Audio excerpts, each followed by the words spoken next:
I'm sitting here in a hotel room in Los Angeles, looking out of the window to the runway of Los Angeles Airport. I shouldn't be here now. I should be in Australia, in Melbourne, for a multi-city speaking tour. I've been to Australia many times, in fact 10 times since 1997, without any problem with the events, nothing. I was given a visa for this speaking tour by the government in September last year. But the reason that I'm sitting here and not sitting in Australia now should chill to the bone every Australian, because it is testament to what that country, like so many others, has become: an Orwellian tyranny. We were given the visa in September, and so all the arrangements began. Booking venues, booking hotels, booking flights. And in this period, since the autumn of last year, there has been no indication whatsoever from the Australian government that there was going to be a problem. There was no indication until about 4 hours before we were due to get on the flight at the airport to Melbourne. So the very fact that the government revoked my visa on the grounds that I'll come to, which is why it's so sinister for every Australian, the very fact that it was revoked is outrageous. But the fact that they left it, and clearly systematically, coldly and calculatedly left it until 4 hours before the plane left, shows how calculated this has all been. So what happened, and why am I not now in Australia? There began a campaign, and you know, it's incredibly ironic. You know, these people who call me this and call me that, then act in ways that prove me right. I'm saying that, for instance, countries like Australia are one-party states, in that the real choice between parties for government is only illusory, and basically they're one political class with basically one agenda. So it started when a Labour candidate, what was his name, this Labour candidate, Josh Burns, just very shortly, not that long ago, what would it be, maybe a week or two, that's all, he went public saying that I should not be allowed to come and speak into Australia and speak to Australians on the basis of freedom of speech and freedom of choice of what people want to hear and not hear. He didn't want that to happen, Josh Burns, because obviously has absolute contempt for basic human freedoms. People who are thinking of voting for this guy, wherever he's standing, might just take that on board before doing so. And this Josh Burns of the Labour Party, it takes a lot for me to fall off the chair in shock these days, because I've seen pretty much everything. But when this guy comes out and says David Icke is campaigning for Holocaust denial to be taught in schools, that is a shocker even for me. I've heard it all, but that was a new one. And of course it's pulled out the air, and it's a blatant lie. But then again, he's a politician, so you expect it. And in the background, with him, and the foreground too, eventually, was an organization called the Anti-Defamation Commission. This is a man and a dog organization.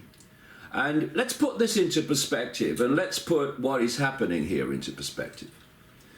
The Jewish population of Australia is 0.4%. This Anti-Defamation Commission, this man and a dog organization, will not represent more than a tiny handful of that 0.4%. But in league with this Josh Burns and others, and another lady who was claimed on Twitter in the wake of the visa being revoked, who's claimed that she was actively responsible for it, is a Jewish lawyer called Kate Ashmore from Victoria, who is apparently going to stand in the next election as a Liberal candidate. Like I say, one-party state, both of which have absolute contempt for the basic freedoms of the Australian people. So they then start putting out all this misinformation, character assassination. It's ironic, isn't it? The number of times you come across organizations that call themselves anti-defamation, and their modus operandi is to go around defaming everyone. And we have anti-hate groups that go around, and their modus operandi is seeking to get the public to hate their targets. I mean, it's just an Orwellian inversion. So they're campaigning for me to not be allowed into Australia. This anti-defamation mob were claiming that I'm a Holocaust denier. I'm not. Absolutely unspeakable things happened to Jewish people in Nazi Germany, and I don't want Nazis to, and that Nazi mentality, to take the bloody world over, so we see that kind of tyranny again. But this is the irony. My God, there are so many. What do tyrannies like Nazis do? And like Stalinist Russia? What's the first thing they do when they get any power? They silence any opposition. They silence any questioning of what they want the public to believe. They ban their public meetings. They burn their books. This is what Nazis do. This is what Stalinists do, and other tyrannies. What do the people who claim to be anti-Nazi and anti-hate, what do they do in relation to people like me? They want to ban my public meetings and stop my information circulating. Exactly the modus operandi of Nazis and Stalinists and tyrannies in their multiple forms and names. But they're not self-aware enough to realize that they are behaving in precisely the way they claim to be opposing. Because this is not about protecting Jewish people from criticism. It's a protection racket for the far-right regime in Israel. That's what it is. Anyone that criticizes the fact that Palestinian kids are having their legs blown off by snipers at long distance, these days is an anti-Semite. And you criticize Israel in any way and you're an anti-Semite. It's the protection racket. So this has nothing to do with protecting Jewish people. This is why Jewish people that criticize Israel, they are more vehemently attacked and abused by the protection racket than even non-Jewish people. Because it's not about Jewish people, see. It's about silencing criticism of a far-right regime in Israel. So, this other irony is that if I'd have said before this happened that a tiny, tiny number of people, a handful, had the power in Australia to dictate to the government who is allowed to come into the country, who the population of Australia are allowed to hear if they choose to. If I said that a tiny, tiny handful of people had the power and influence to decide what the Australian population could choose to see and hear or not, you know what the people have said about me? The very people, actually, who've done it. They'd say, that was an anti-Semitic trope. It's an anti-Semitic conspiracy theory. That's what you get all the time. Except, it's just happened. Like I say, they keep proving me right while abusing me and saying it's not true. And so what's happened is an immigration minister called David Coleman, who obviously has the backbone of a jelly, bowed to this pressure and sent me a statement, quite a long one, explaining why he revoked my visa just hours before I was due to get on the plane, having been given it last September. And he admits quite openly in this document that I have been to Australia to speak 10 times before since 1997. And he admits in the document quite openly that there has never been a problem, there has never been an incident, and I've never broken any Australian law. But on the basis of pressure from this, count them on one hand group, across party lines, one party state, he decided that I would be banned from speaking in Australia, and that the thousands of people in Australia that have bought tickets, who had chosen in what is perceived to be, but of course it clearly isn't, a free country, what they have chosen to hear, and just then make their mind up what they think of it. That's called freedom. He, Mr. Coleman, has such contempt for the freedom of Australians, and is so influenced by this handful of people that he makes a decision that announces, in terms of what he said to me in black and white, that Australia is not a free country, it's a tyranny. It's a tyranny where the government decides what the people can and cannot choose to hear. And from what I understand, the Prime Minister, Scott Morrison, is handling this situation personally, from what I hear. So let's just put this into perspective, and then I'm going to go on to something else, which in many ways is even more sinister in terms of Australia. But let's put this into perspective. I'm a guy, coming up 67 now. I live in a one-bedroom flat on the Isle of Wight in England, where I've lived since the turn of the millennium, basically. I'm a member of no organisation. I'm a member of no movement. I live my life as an individual, doing individual research and communicating that research as an individual.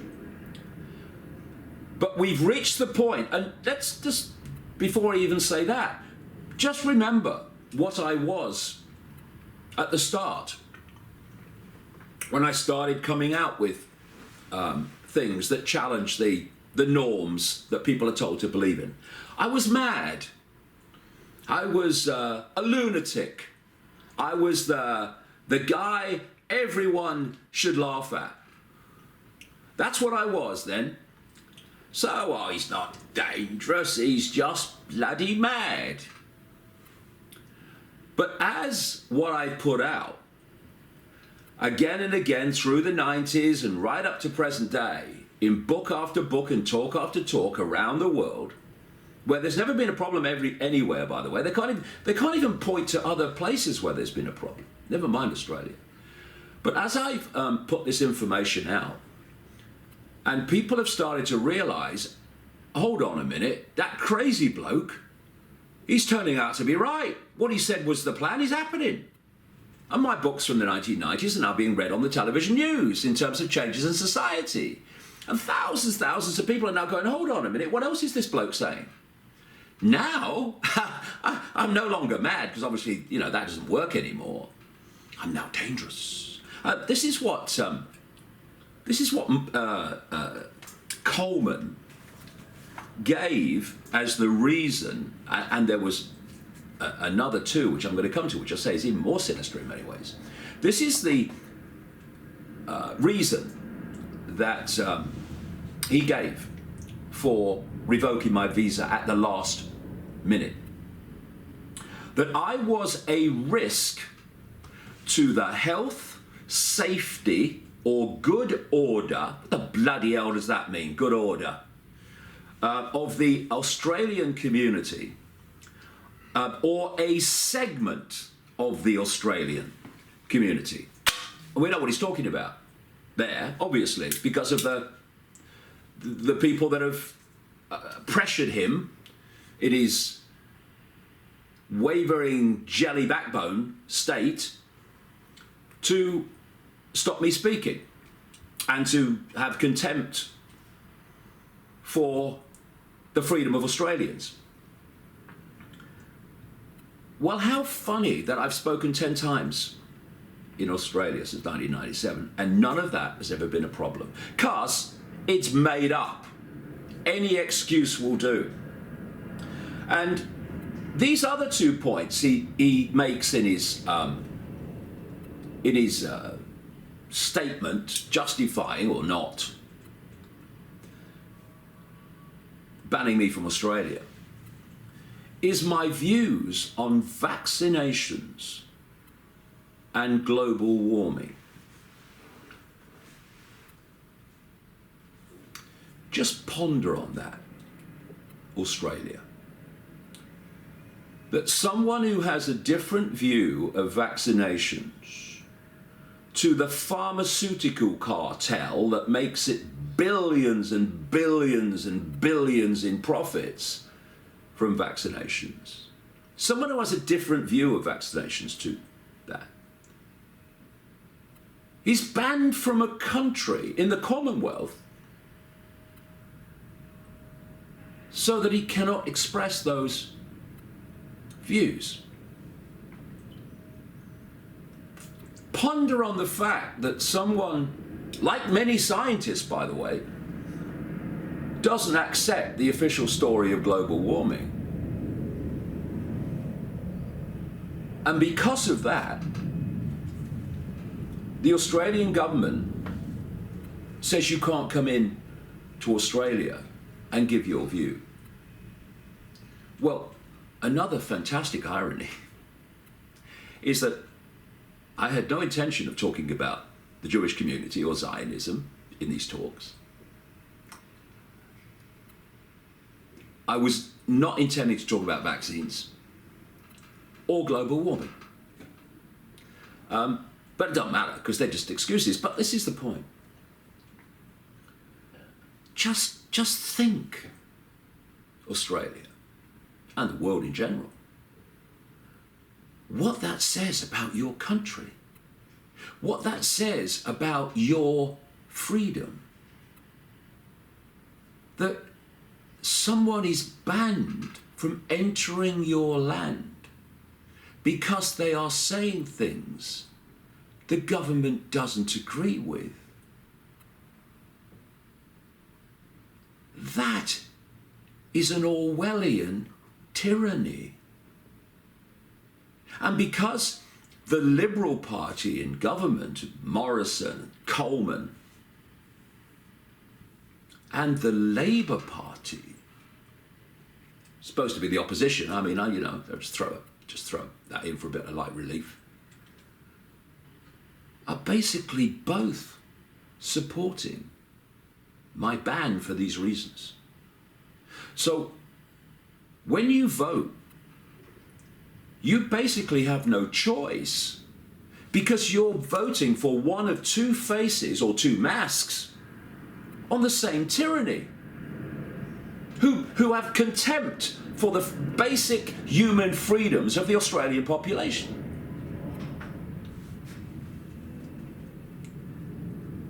And you know, you can shake your head and walk away. You can ignore it. Some who also have contempt for freedom will cheer it. Nothing like as many as this rabble think, though. Or you, as an Australian people,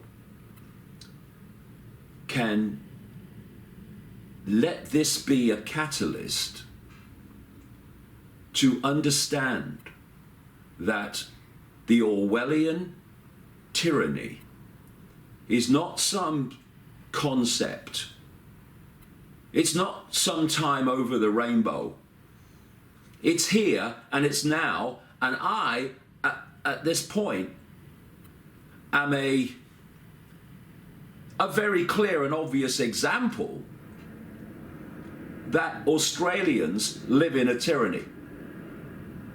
And this is the point which I've been trying to get across and have got across to so many people over the years. If you don't like where it is now, well, strap in, because this is only where it is now. This is not where it's meant to end. It's me today banned from the country for having different views to the bloody government and the political class of both parties. But the next stage, and it's already happening, is that Australians living in Australia will not be able to have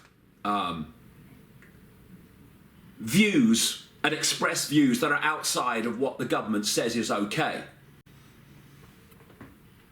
This is Australia, not China. And the Australian population need to get their asses in gear while they still can and head this off by saying we're not having it.